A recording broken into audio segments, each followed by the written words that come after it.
This news update. And a good Wednesday afternoon. Thanks for tuning in to NBC News Daily. I'm Randy Stone with your Midday Ark-La-Miss update.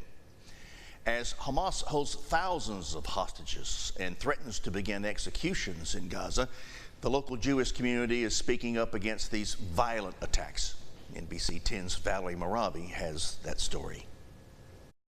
Well, it's been 4 days since the Hamas attacks on Israel began. But even though this conflict is happening thousands of miles away, the pain of war is being felt close to home. We had our 9/11 22 years ago.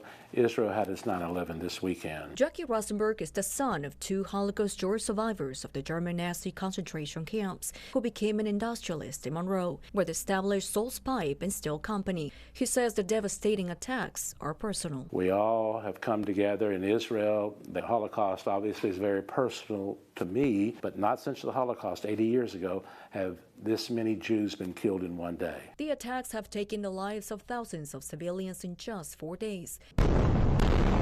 Rosenberg says he's shocked to hear that a close friend of his friend happens to be a nurse just experienced the violence while helping victims. She saw a man dressed in an Israeli uniform. She thought he was an Israeli soldier, but he wasn't. And when she asked him where the wounded people were, this terrorist who was dressed in an Israeli uniform shot her 3 times in the belly, and then when she fell to the ground, crushed her hand. But despite the distance, Rosenberg says the pain is too hard to endure.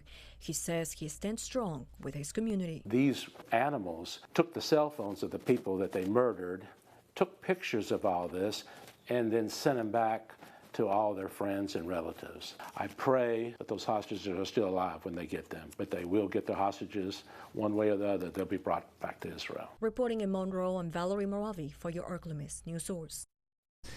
Well, the surprise attack by Hamas this weekend was the deadliest attack on Israel in 50 years. One Arkansas rabbi says his niece's husband was one of the 300,000 people called to the reserve forces called up in Israel. Now, this means he has to leave his family behind.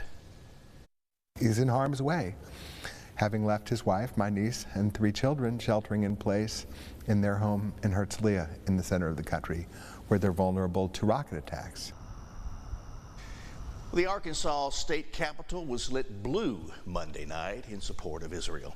Governor Sarah Huckabee Sanders has ordered flags be lowered to half staff until Friday.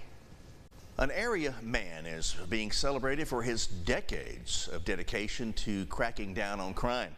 Crime Stoppers of North Delta hosted a celebratory luncheon to honor Mel Cohen.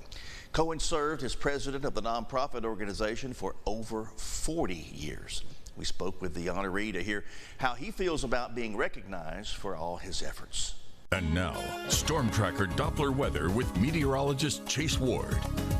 The cloud cover and some light showers will continue as we go into this afternoon, but most of it's just going to be a drizzle across much of the Ark-La-Miss and parts of South Arkansas. Probably won't see hardly anything today. As we go around 5, 6 o'clock this evening, we'll see some partial clearing across Arkansas and across areas north of I-20, but some of the clouds are still going to linger even to the overnight hours, and we'll still pick up on some decent cloud cover to kick off tomorrow morning. But the rain will be moving on out of here with that low pressure system along the Gulf Coast. Winds will continue to stay mostly out of the south, and dew points will still be rather high, making it feel a bit muggy out there. But as we get closer towards Friday, temperatures still expected to be warming up. We'll pick up on some sunshine, and we'll see those temperatures warm back up to the upper 80s, but we'll have a frontal system start moving again by late Friday, and it's going to make it feel a bit more comfortable and feel a bit more like fall for this weekend. But for this afternoon, we'll see high of 77 degrees with rain chances sitting at 20% with a few light showers. It's going to stay cloudy, and winds will stay out of the south. Tonight, we'll see clouds linger with a low of 57 degrees, winds out of the south 5 to 10 miles per hour. And tomorrow, we'll see some partial clearing, temperatures warm back up to those 80s. We'll see a daytime high of 81 degrees, and by Friday we'll see a little bit more sunshine. Temperatures will be allowed to warm up, but a high of 89. But late Friday evening, a cold front will push in, and it'll be mostly dry because we'll see lots of sunshine through the weekend, and that's when those temperatures will feel a bit more like fall. We'll drop down to the lower 70s, and even next week we'll stay below average as temperatures fall to the upper 60s. And that is it for update for today for Wednesday. NBC News Daily continues now.